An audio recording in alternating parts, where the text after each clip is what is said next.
Writers, when was the last time you examined your relationship with social media? If it was recent, how'd that go? Most of the writers I know feel this push pull of wanting to spend less time on social media, but also worrying that doing so will harm their author platforms. And until recently, I would be raising my hand right alongside you. But then I heard Amelia Hruby speak on my podcast producer Haley Hayhurst's show, Podcast Cafe, and I discovered her amazing podcast, Off the Grid. And I knew I had to have her on the show so I could learn more. Amelia is a feminist writer, podcaster, and podcast producer with a PhD in philosophy. And if that wasn't enough, she's also the founder of Softer Sounds, a feminist podcast studio, and the host of Off the Grid, a podcast that helps creatives and business owners leave social media without losing their clients or readers.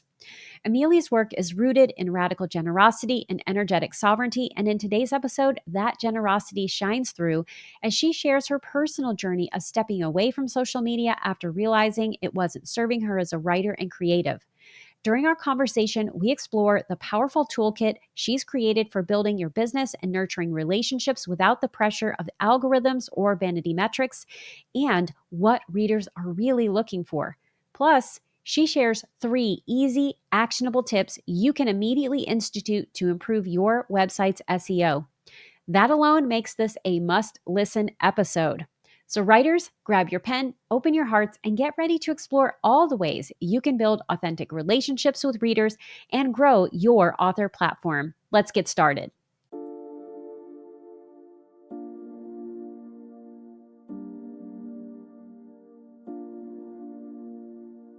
Welcome to Writing Your Resilience, a podcast for writers who want to create stories that change lives, especially their own. I'm your host, Lisa Cooper Ellison. As a writer and trauma-informed writing coach, I'm here to guide you on a transformative journey through the art of writing, self-discovery, and resilience. Each week, I'll share my best tricks, tips, and strategies to help you write more authentically, craft deeper, truer stories, and overcome the common storytelling roadblocks we all face. Together, we'll explore how to bounce back when life gets tough and stay connected to your inner calling. So grab your pen, your notebook, and an open heart. It's time to do the work that changes the world, one story at a time.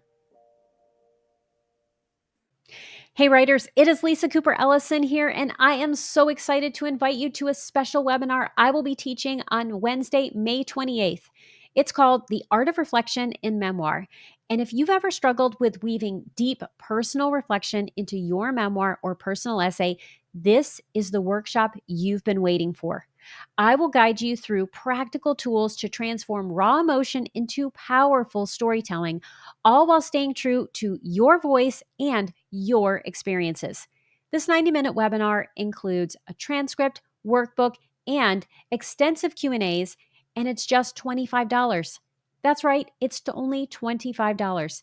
And while the price is low, attendance is a huge investment into your writing life. So I hope you'll join me on May 28th and make your memoir not just a story, but a transformative experience for both you and your readers by signing up today at janefriedman.com or just clicking on the link in the show notes. I hope to see you there. Well, hello, Amelia. Welcome to the Writing Your Resilience podcast. I am delighted to have you on today. Hi, Lisa. Thank you so much for having me. I am really excited about this conversation.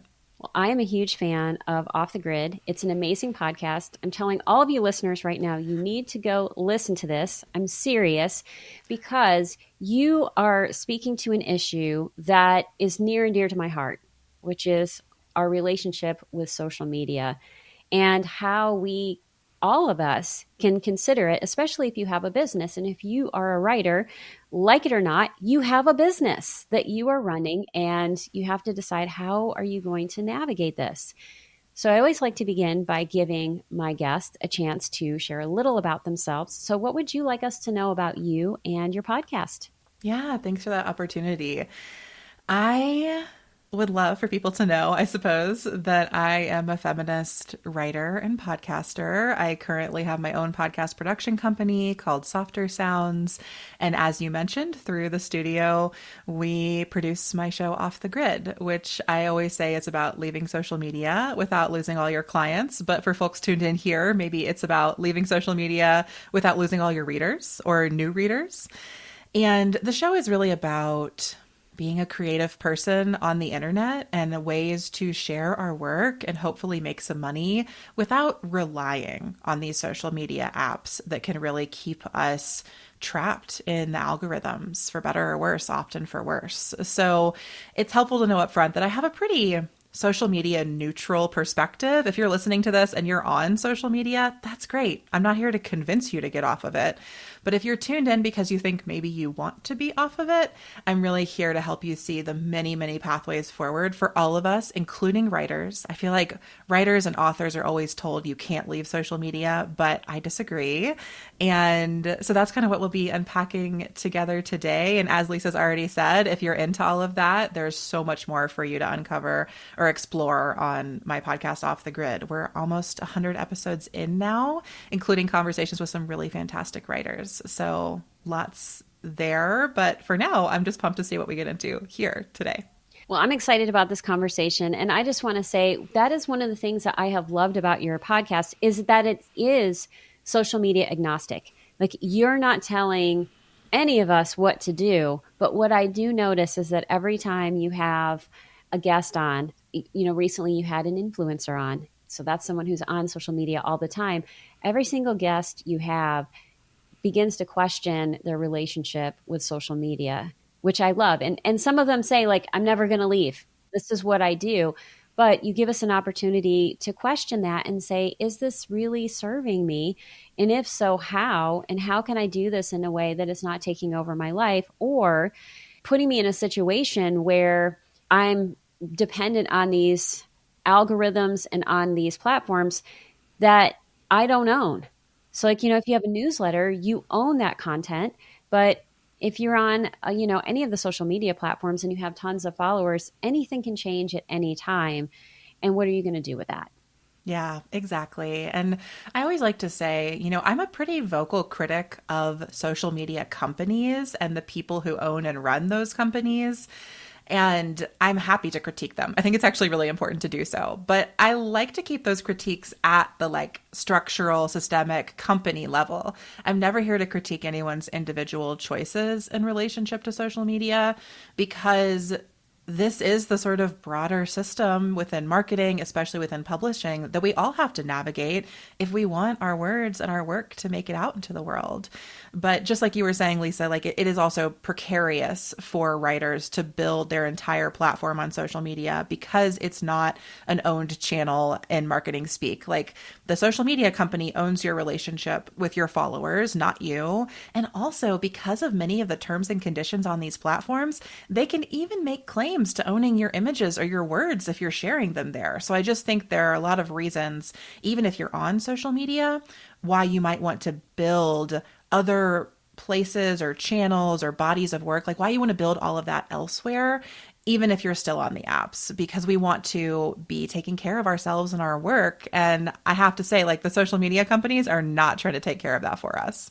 Yeah, and I see so many writers who are trying to chase the algorithm and all of the things that happen with that. And what ends up happening is that they're putting all of this work into learning whatever the new thing is, and they're not doing their writing. Absolutely. Chasing the algorithm will never lead you to your best work, in my personal experience or otherwise. Absolutely. I totally agree. So one of the things that I also love about your podcast is that you have this beautiful toolkit that gives us this list of things that we can do if we want to get off social media. You also share your own personal experience in the very first few episodes of the podcast about how you got off of Instagram. And so if people want to listen to that, they can listen to your story. But tell us a little about this toolkit. Could you give us a little taste and give us some things we can do if we're thinking about either shrinking our relationship with social media or we're ready to get off? Yeah, absolutely.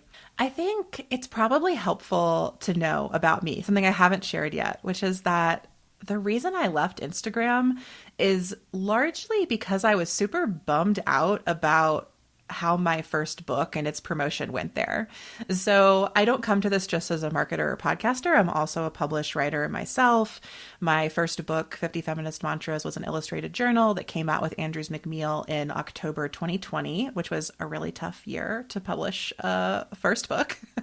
But as I was promoting that book, I went all in on social media. I spent so much money building a brand, building a website, investing in social media strategy and photos. I was all in on Instagram.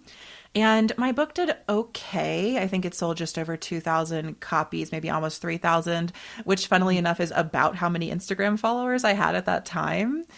But through that whole process, I became so disillusioned with social media. And everyone told me that Instagram was the way to sell my book. And I felt like it just didn't work. And so I decided to leave social media 6 months after my book came out because I realized it was not the path for me and it was not effective as a writer. It wasn't doing what I needed it to do to help me promote my work.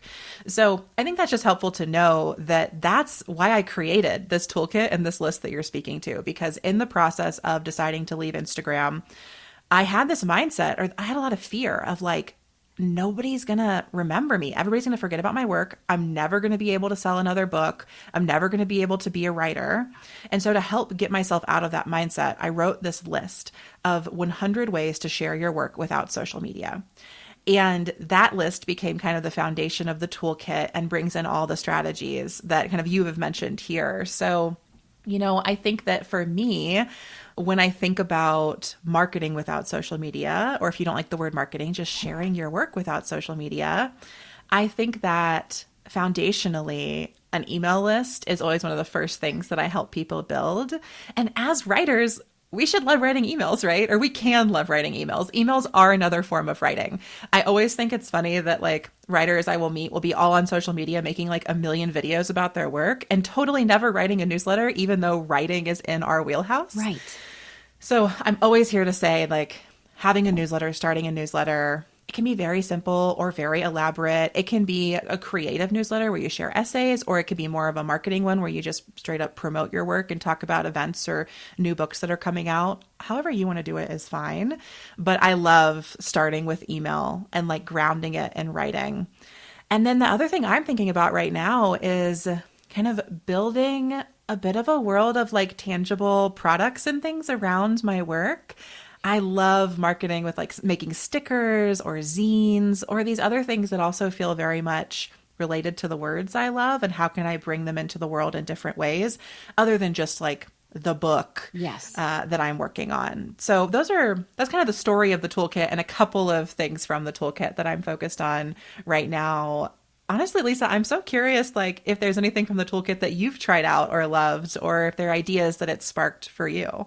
One of the things I really liked, and I was thinking about, am I doing these things, which is having authentic conversations with people, going to conferences, for instance, and participating, whether they're online or if they're in person, doing those kinds of things where you're having these authentic conversations, having a Calendly and just having people come and let's talk. I don't have a Calendly that's public, but I do regularly talk to writers, and I have different events where I'm talking to them and asking them questions and getting to know them, because I do think that's really important to foster those conversations. But when we think about search engine optimization, wah, wah, boring for most people, they're like, no, don't say those things. That is a whole rabbit hole that we could go down in terms of what it looks like. But you talk about SEO for your website and how getting more people to come to your website is one of the ways that you can continue to connect with people without social media. Tell us why that's important, because I think writers in particular need to know, because we resist it like nobody's business. Yeah. I'm happy to talk about SEO. And I also want to circle back to what you said about being in like authentic conversation with people.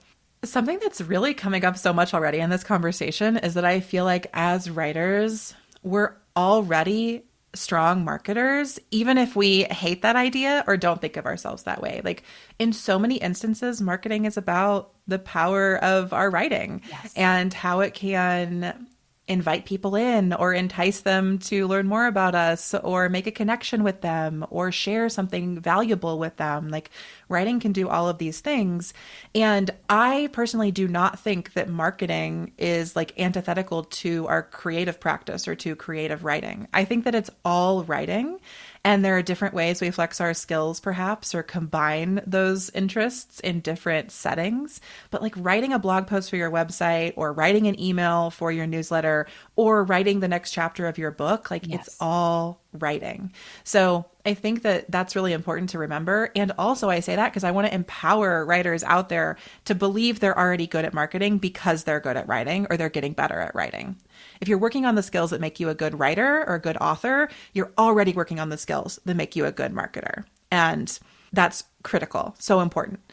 I think that in terms of SEO, I like to take a very like stripped down, laid back approach to it. You could certainly spend tens of thousands of dollars hiring somebody to SEO optimize your website, but I don't think you need to, especially if you're just starting out. When I think about SEO, I think about typically like three things. The first is, what are people searching for and what do I want them to be searching for when they find me? So the first step of SEO is actually getting out of your own head and getting into the heads of like your readers or your colleagues or your potential clients, depending on what part of, the industry you're in. Try to imagine what they need. What are the problems they have? What are the things that they want? And how can you answer their questions? That's how you're going to come up with those search keywords. And it's really helpful if you think from their perspective sometimes, right? As a writer myself, like especially with the current nonfiction book I'm working on, I wrote a whole draft where I just wrote it for me. And then I'm doing a whole rewrite right now where I'm really honing in on like, who is my reader and how can this be for them? So marketing is the same way. You can write some blog posts that are just like personal and fun and interesting for you. But then when you're working on SEO optimization, let's do things for the reader, for the audience. What are they searching? So the first of my three things is to think about those searches and those keywords. The second is to write blog posts that answer those questions and do it very clearly. And you can totally bring in your most creative self, your most descriptive writing here. It should be imbued with your voice. It should be fun to read. But the third piece then, after you have thought about the keywords, written the beautiful post that answers those questions of the keywords, the third thing you do that I think is so easy and makes it SEO optimized but feels so scary is like we just put in headings and bullet points. We take it from that like paragraphs upon paragraphs essay you may have written, and we add some headings, H1, H2, different hierarchies of headings, and then we put some bullet points at the beginning and the end. Like, hey, here's what it's going to come up in this. Bullet point, bullet point, bullet point. At the end, here's a recap, more bullet points. And that will organize it enough that the SEO tools that sort of scrape your website to find out what information is there can tell what information is there and can help you start to appear more in search. So that's, like, again, a very basic approach. There are plenty of SEO experts out there who could help you get more detailed, but I find that it can be that simple in the beginning as just like think about your reader, what they want to know about, write something to answer their question, and then put some headings and bullet points in to create that organized structure. And you've already started to SEO optimize your site. So hopefully that kind of helps with the beginning of answering that question. No, that's an excellent answer. And I think it makes it really manageable. And it was what I started with when I was first thinking about SEO. And what I would say, and you sort of read my mind, you're like, if you're writing a book, you need to be thinking about your reader. And so if you are practicing thinking about your reader in terms of thinking about those keywords, like what are they searching for, answering those questions, and then figuring out how you can format things in a way that's going to allow the bots out there, all of these computers that are scraping your information to do that, then you are making yourself more searchable. And you are practicing doing what needs to happen in your book. Because I talk to people all the time about how it doesn't matter the genre.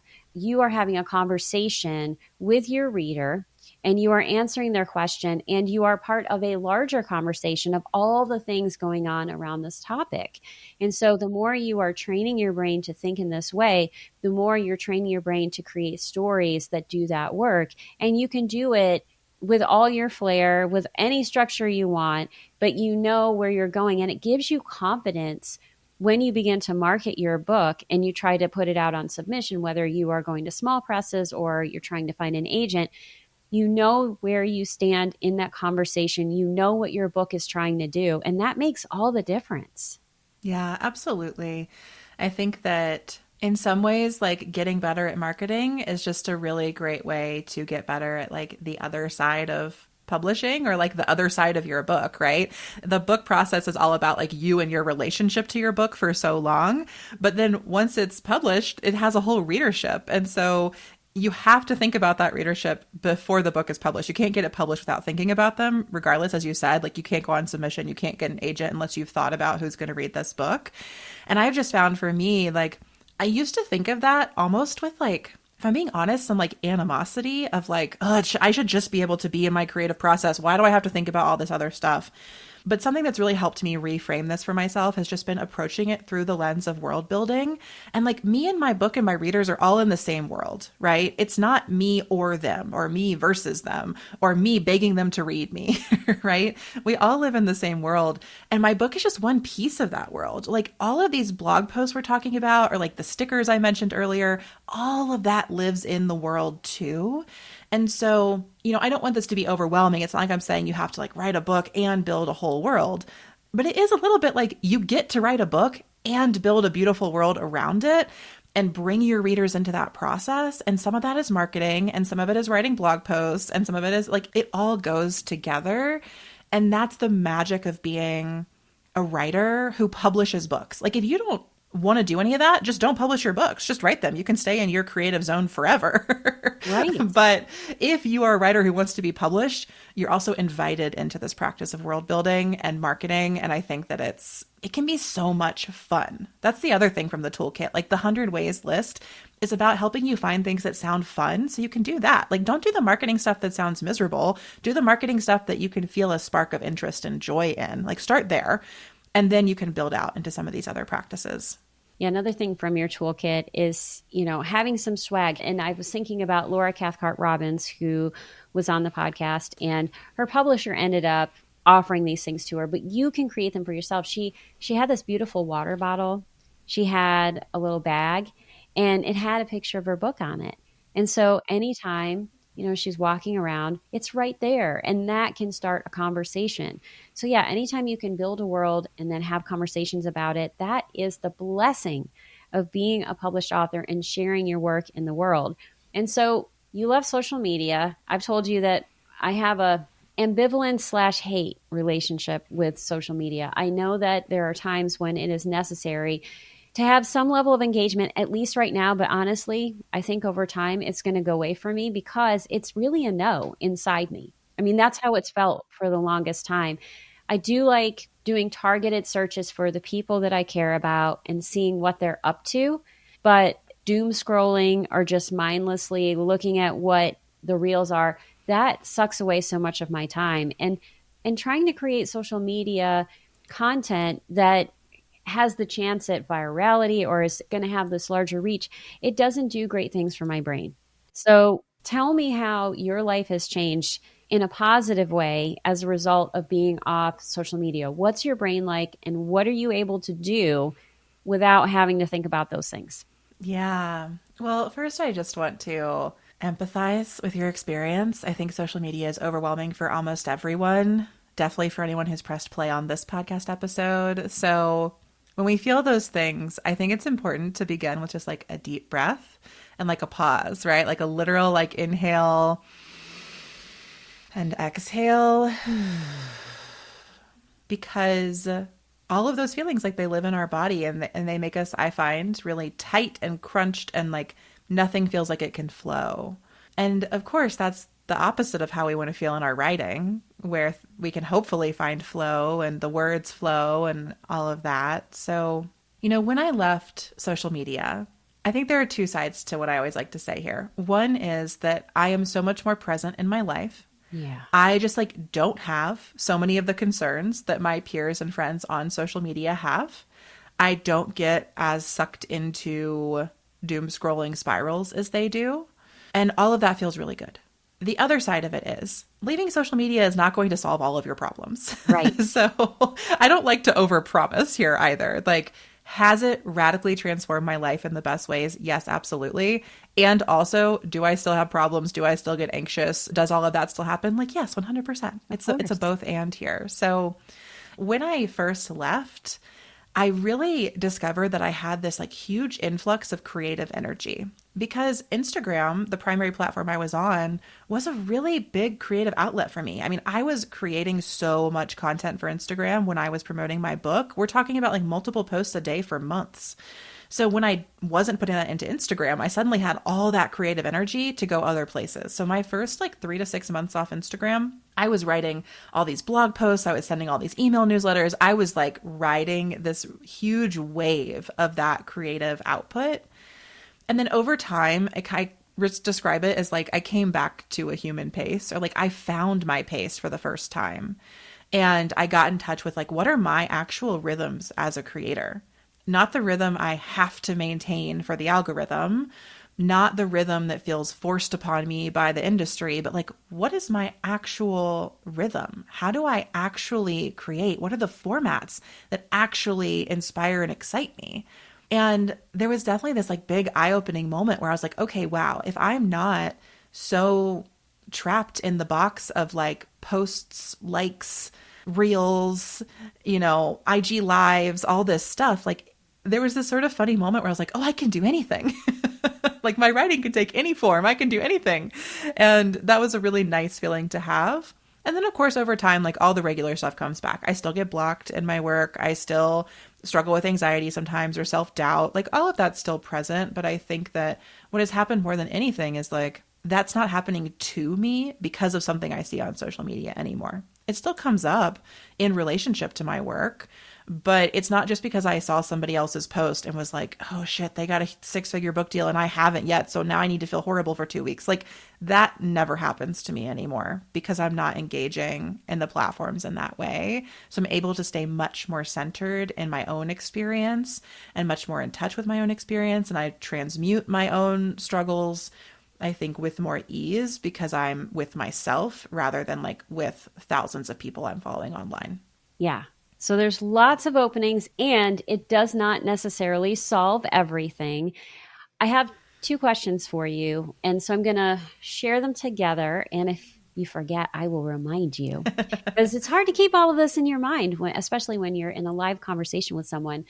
So in a recent episode, you talked about that one of your pet peeves, because you're hearing it all of the time, is ROI, like ROI, return on investment. People are always talking about that in business and how that's really bothering you. But a question that came to my mind as I was listening is, what is the ROI, the return on investment, for your presence? And you've answered some of this, but I'm wondering, is there anything else you want to say about that as a way of saying like, yes, this is the great part. And one of the things that can happen when you are off social media is FOMO, fear of missing out. And how are you combating that or living with it as a person who's not on social media? Yeah, okay. Both great questions. And I feel like speak to different aspects of our social media experience. So let me start with ROI. So I will say that like I just I think it's like a pet peeve of mine when we only focus on ROI. I have no problem with like a general conversation around it, but I think that if we are solely focused on the return on investment for every choice we make, we have to kind of lie to ourselves because we can't know what's going to happen. Right. We're projecting into the future. There is no guarantee that you will get the return on investment that you plan for or anticipate or even are promised. Yes. And so I think that a sole focus on ROI kind of traps us in this loop of our expectations that I have found is very unhelpful if you're a creative person, Right. because we have to be willing to create the work without knowing what's going to come from it. And we have to be open to all of our expectations being exceeded. And I think that ROI sometimes can be a way of like dampening the expectation or being so literal about it that we can't be surprised or delighted by what actually happens because we're so solely focused on that return we were promised or we projected.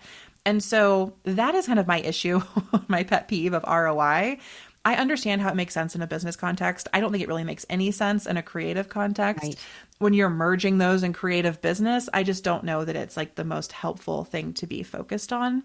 Like the reason I think this relates to social media is because social media provides so many metrics around our marketing that we can become very metrics focused, as if the metric is the return that we want. Yes. So instead of being like, I want to write a book and publish it, and I would love if I heard from a few readers about how much it meant to them, instead we're like, I'm going to post about my book today and I hope that it gets 100 likes. Yes. And actually, like 100 likes and hearing from readers are not the same thing. They're not the same type of validation. They're not the same type of connection.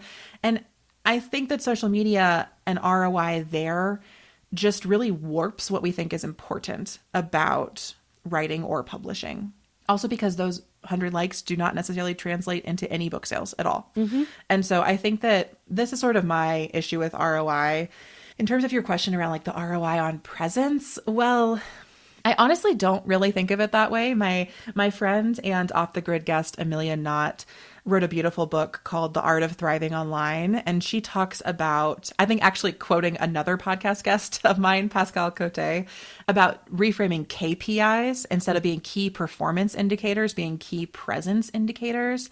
And that I think is a beautiful reframe. It's like, it's not about the performance. It's about how present we could be with the process. Like, am I with my work every step of the way? And that again, like, is anti-ROI, because ROI is requiring us to project into the future and think of only about the return. But a key presence indicator is about staying with ourselves through the process, being present with it. And I find that, how has that like changed for me since I've left social media? I'm just so much more present in what is happening in every stage of my creative practice and creative process. And also, I think I am much more, I'm like focused on the results I actually care about, the things that actually matter to me, Yes. like my book having a beautiful cover. I care about that more than I care about like that book cover being in 200 Instagram posts. Yes. And so I've been able to kind of shift that.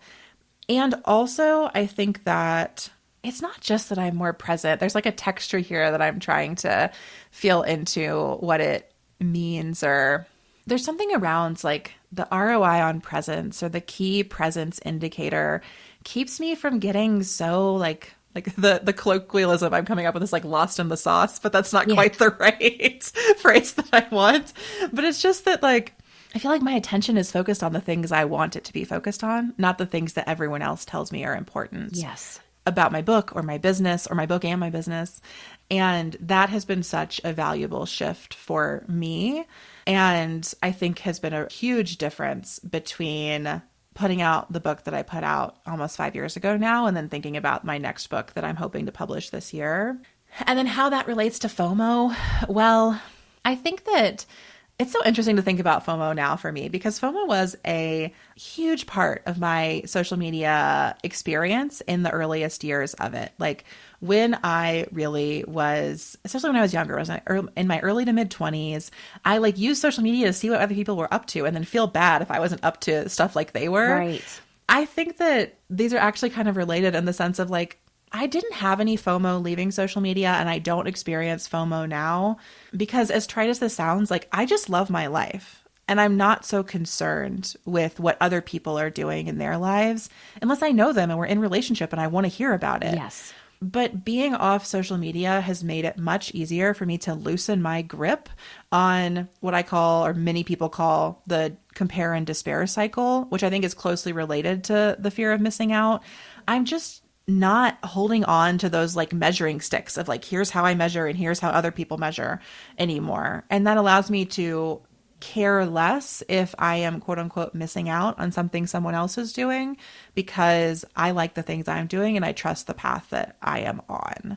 So that's kind of my way. I guess we could say I'm like wrapping this whole ROI and FOMO conversation into Pascale's idea of KPIs as key presence indicators. And there are lots of episodes of Off the Grid if people want to get even more into that as well. Yeah, I love thinking about how being off social media allows you to engage in life in a richer way and to love your life. And what was coming to mind as you were talking is that we're recording this in March, and we're recording this just before the AWP conference. So that's the Association of Writers and Writing Programs conference. It's a huge writing conference. And what I have seen year over year is that those who don't go see the photos on social media of the people who went. And before, they had chosen not to go for a wide variety of reasons. And I tell people AWP is something you only want to go to if you have a reason to go because it's so huge. It's easy to get lost. But once they see that, then they're disappointed in their own lives when they may have had a great day or had a wide variety of wonderful things happen. It's like, oh, but my life wasn't like this. And so, yeah, shifting that paradigm and finding those places where you can love your life and define what that is for you, and then have those ways of authentically engaging is really important.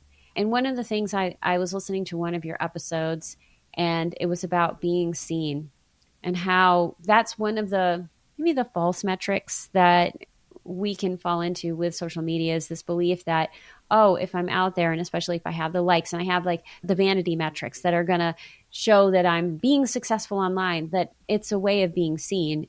And that's not necessarily the case.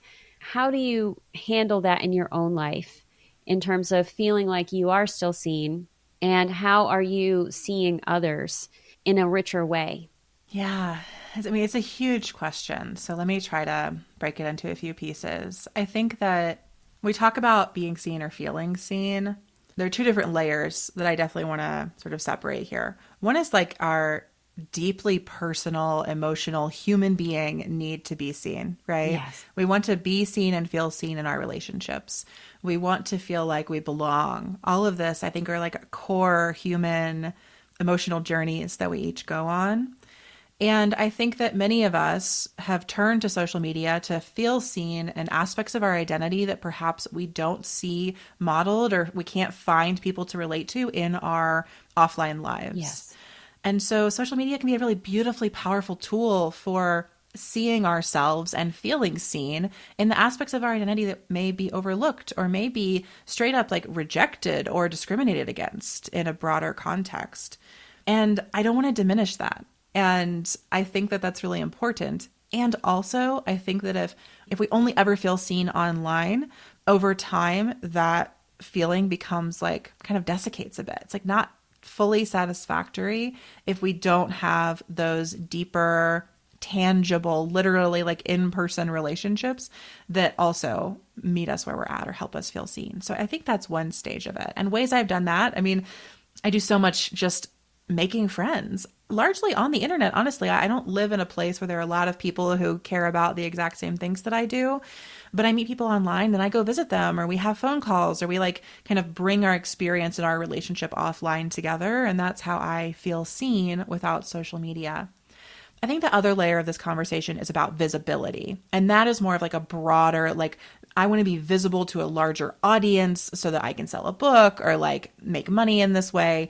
And that is related to this conversation around feeling seen. Like visibility taps into our deepest needs and often our core like wounds around belonging and being seen or witnessed, especially as it comes up in like a family context. And in our, youngest years, many of us carry deep wounds around not feeling seen by our families or not being cared for in the ways that we needed. And that all can come out to play when we talk about visibility.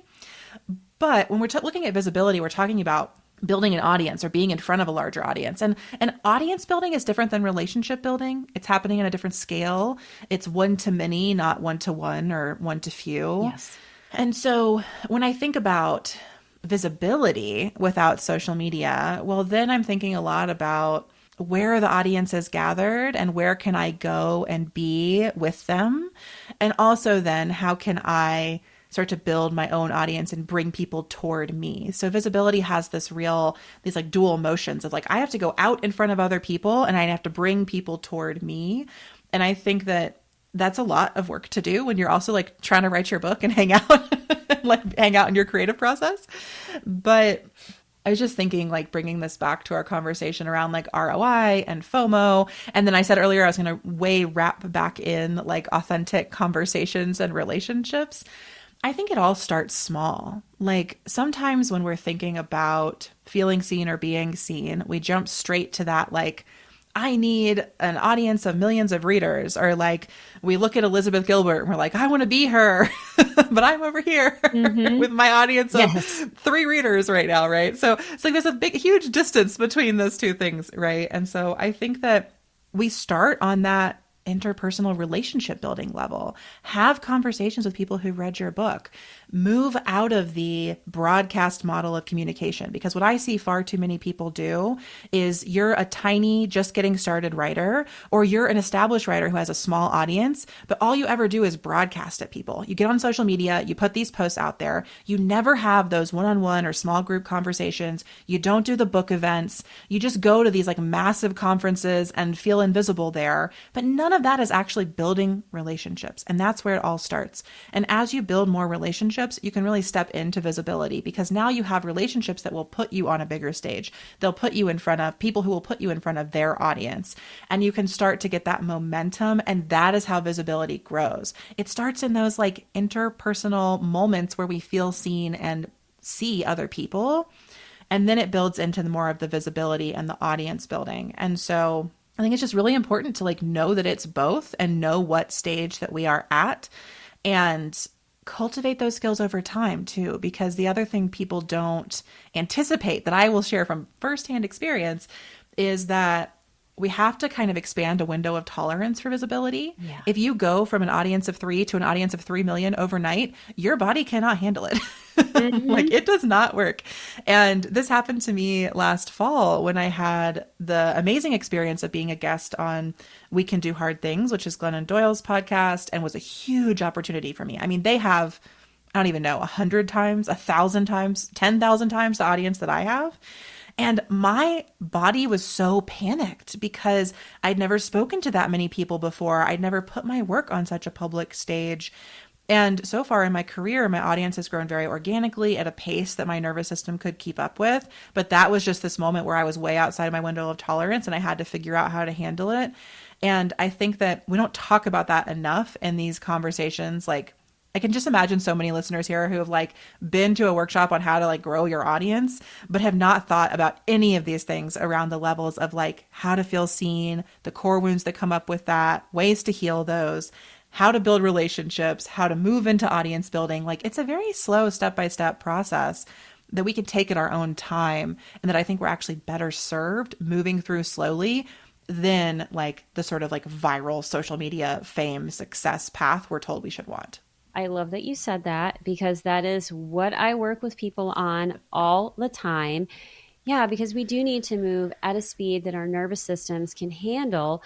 Because, yes, in terms of outward success, having something go viral can seem great for about 3 seconds. That's about how long it's going to feel great. And then we have to deal with the fallout of what is it like for us to be seen, and how are we going to handle that? So building an organic audience slowly over time is actually going to serve you so well. And you know that that audience is going to be there, because I think one thing that can happen, especially if you have skyrocketing success, you can also have skyrocketing fallout, and you can have people who aren't there anymore.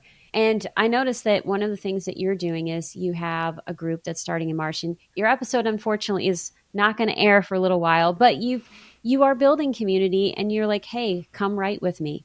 Let's have this co-writing space. Let's be in community together. Let's continue to have conversations.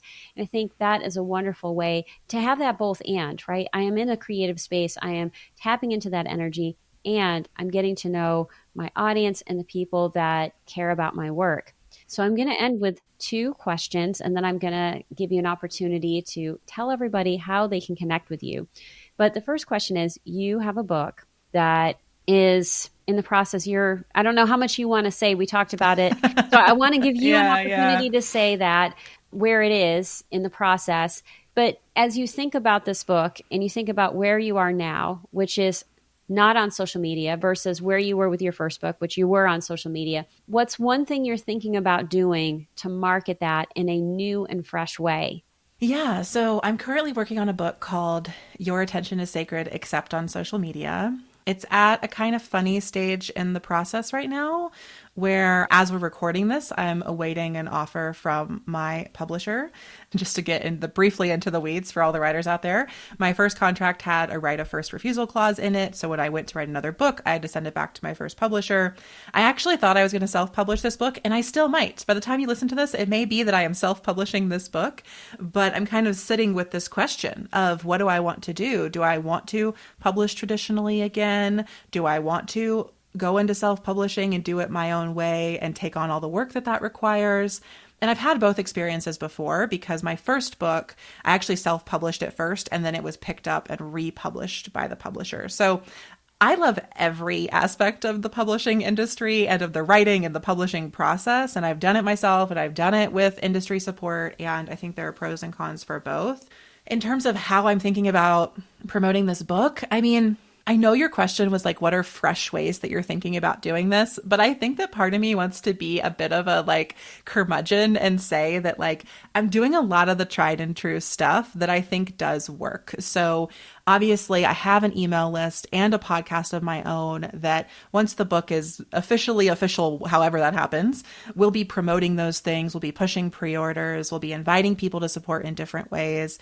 But I'm also taking my own advice around world building. I'm thinking about like, what are the zines? What are the stickers? What are the, people, what are the products that I can wrap into this that make it feel like a book, but also more than a book? And I'm thinking about all of the relationships that I have and have built, and how can I activate those people to be talking about the book, sharing the book, and putting it out there. And for me, those people are not influencers that I'm like sending book boxes to or something like that. They are people I know and love and care about. I mean, as I've said already, my podcast Off the Grid has almost 100 episodes now. The majority of those have been interviews. That's a whole group of people that I've gathered and nurtured and created, who all have their own platforms, who can all help me promote the book.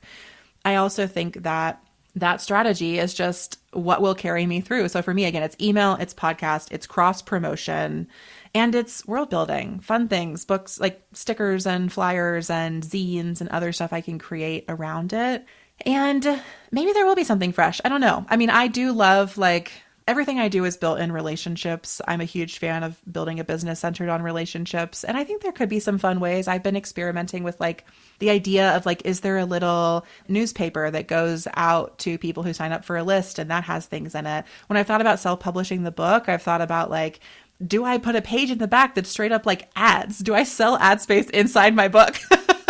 Which is a fascinating question for a book about attention to begin with. But like, there's so many different things that could happen. And I think like which lane I choose will determine where I take that forward and how I do that. I'm also thinking about events. I'm thinking about trying to do some things in different cities. And I think because I'm a business owner and a creative person, I also just feel very empowered to do it all myself. And I think that because I've had experience with the publishing industry before, my expectations are set correctly. I don't expect my publisher to send me on a book tour. No way in a million years is that going to happen. But might I do it and self-fund it or crowdsource fund it?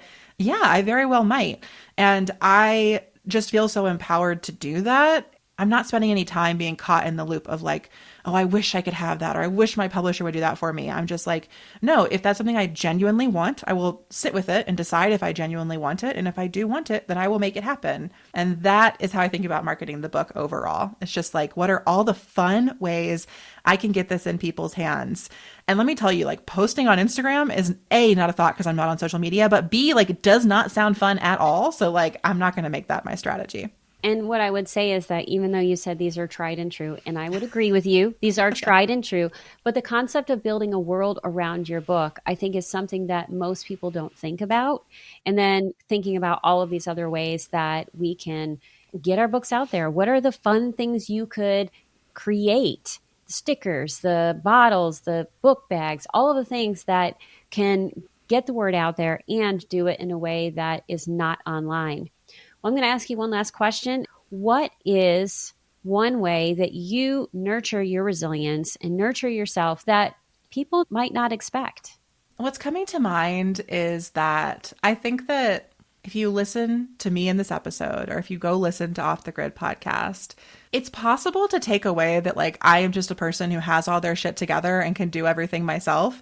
And I just want to like myth bust that because it's absolutely not true. Like the way I nurture my resilience is that I feel incredibly well supported by a web of people I have gathered around me, and I reach out to them regularly for support. And I offer them support regularly. So, the ways I nurture my resilience off social media, I mean, honestly, it's literally just a million group chats and voice message conversations. I have friends I voice message every day. I think of them as my self employed coworkers. Like, we just talk through things and we're there for each other. And that is what makes me resilient. I do have like a well of resilience within myself. I'm not saying I've outsourced it to other people, but I also don't feel like I have to or I only can rely on myself. Like I believe that there are other people who can be resilient for and with me. And that makes me definitely feel like I can do anything, as I seem to have claimed in this episode. Well, I believe that you can do anything. And I love that you're focusing on connection because that is truly one of the things that helps us weather whatever the storms are or the successes we have in our lives. So if people want to listen to Off the Grid, they want to connect with you, what are the best ways for them to do that? Yeah, so you can find Off the Grid anywhere you get your podcasts. Typically, if you search Off the Grid Leaving Social Media, it'll be the first result. You can also find our website at offthegrid.fun, which has information about the podcast and my membership and everything that I do related to leaving social media or stepping back from social media.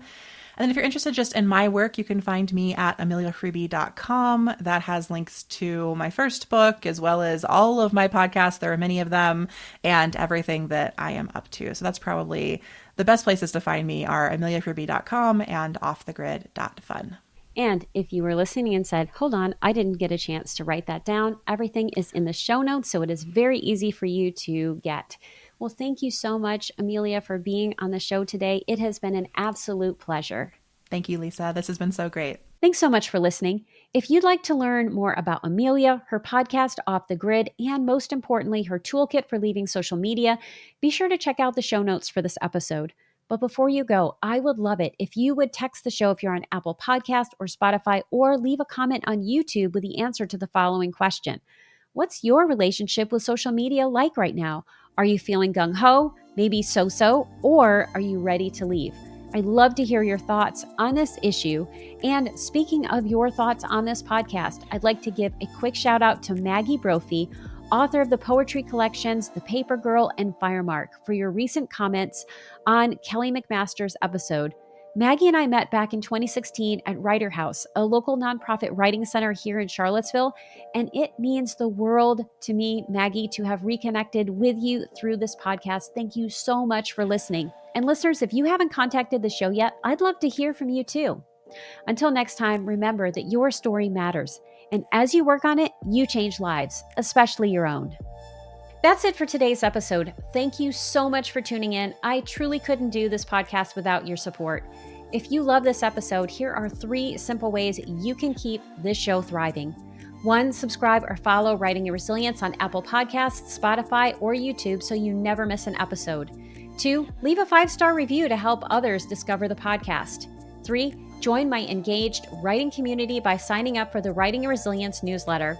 As a thank you, you'll receive a free copy of Write More, Fret Less, a toolkit for gaslight proofing your writing practice. Have feedback for the show, a topic you'd love me to cover, or questions you'd like me to answer? Drop a comment on YouTube, text the show, or email me at writingyourresiliencepodcast@gmail.com. Until next time, keep writing, keep growing, and keep showing up for yourself. Your story matters, and I am so proud to be writing alongside you.